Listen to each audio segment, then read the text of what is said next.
না ভাই, ছেলেরা তোমরা ভাবো আজকে সারা দিনে গুনাহ করছো কি পরিমাণ। কোন যোগ্যতায় তুমি হাঁটতেছো, কোন যোগ্যতায় নিঃশ্বাস নিতেছো, কোন যোগ্যতায় হাত উঠাচ্ছ। ফজর, জোহর, আসর, মাগরিব 4 ওয়াক্ত নামাজ পড়ছো কয়টা? সারা দিনে আল্লাহকে ডাকছো কয়বার? মোবাইলে উলঙ্গ ছবি দেখছো কয়বার? সারা দিনে মসজিদ দেখছো কতবার? নারী দেখছো কতবার?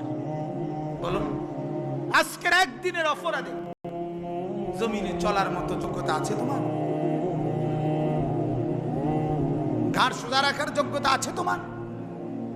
আল্লাহ তাআলা বলেন, ওয়ালাকিন ইউআখিরুহুম ইলা আজালিন মুসাম্মা, কিন্তু আমি না একটা নির্দিষ্ট দিন ঠিক করছি, কিয়ামতের দিন, হাসরের দিন, ওইখান পর্যন্ত